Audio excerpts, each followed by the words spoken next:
Okay, I'm going to put the headgear on you. What this is going to do is actually going to hold the mouthpiece in place. I know it feels a little Frankenstein-like, but... Despite the reference to Frankenstein, this is not an audition for a horror flick. It's a measure of cardiorespiratory fitness. What this does is measure your oxygen consumption and your CO2 production. So we're going to measure the amount of air that you're breathing in. This demonstration illustrates one part of a research project, a project that's helping overweight women lose some pounds. Currently, the United States is facing a serious obesity epidemic. Right now, 65% of U.S. adults are overweight, which means 2 out of 3. Approximately 33% are obese. So we're faced with a serious problem.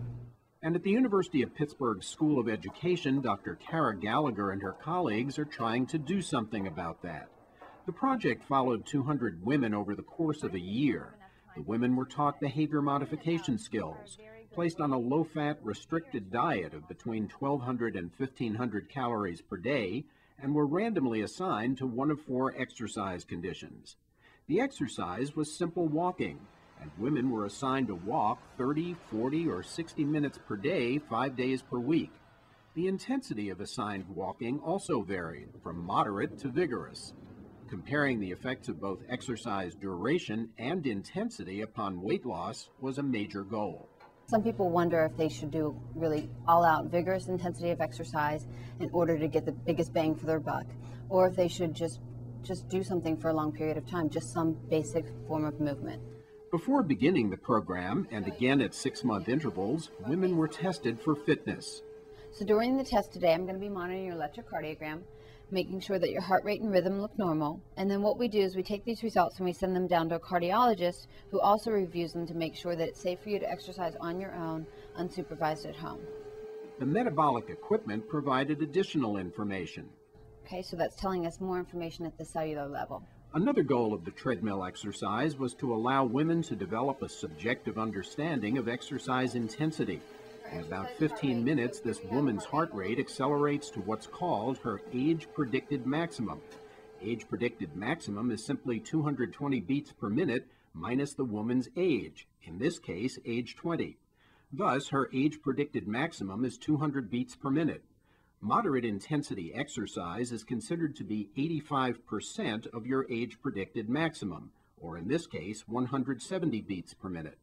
Since women won't be taking their pulse as they exercise, they translate this subjective experience of intensity to a scale called a rating of perceived intensity. For people who are trying to lose weight, the key to success is no mystery.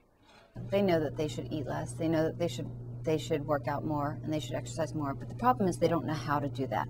They don't know how to make it happen. So weekly meetings were held over the first 6 months to help women understand key behavioral weight loss concepts. Today we're going to be talking about barriers to exercise and solutions. Okay, first we're going to talk about the lack of time as a barrier, and I'd like to suggest 10-minute bouts.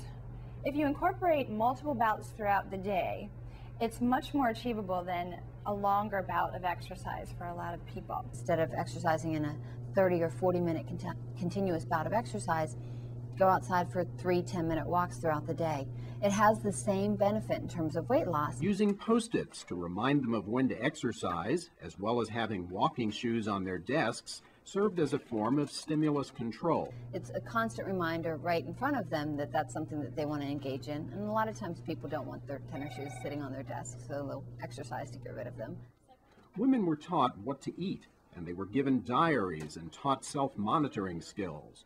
They recorded food intake and fat consumption, as well as the type, duration, and subjective intensity of their exercise. On average, women in each group lost significant amounts of weight and improved significantly in cardiorespiratory function. In fact, on first examination, there were no significant differences between the groups at either 6 or 12 months. But when researchers looked at the women's diaries, they realized some women didn't follow their routines. We can randomly assign individuals to a group and ask them to perform a certain amount of exercise or at a certain intensity. We can ask them to follow a certain diet. But what they actually do oftentimes is very different from what we've asked them to do. So data were reanalyzed by looking at what women actually recorded. And now, one variable, which affected weight loss only, stood out. this is what exercise individuals were duration. reporting. As you can see, all groups at 6 months lost a significant amount of body weight.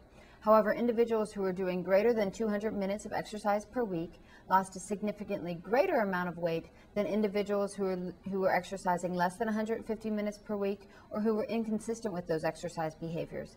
In addition, individuals exercising greater than 200 minutes per week were able to maintain this weight loss at 12 months. Surprisingly, exercise intensity had no effect on weight loss, and for many regular but moderate exercisers, the study's conclusion is a plus. They learn that they can just walk out their front door and go out for a fast-paced walk, and that should be sufficient in order to bring about weight loss. So the bottom line is that exercise duration is the critical variable in weight loss, and now researchers are looking more closely at duration to see what amount is needed to help people maintain their weight.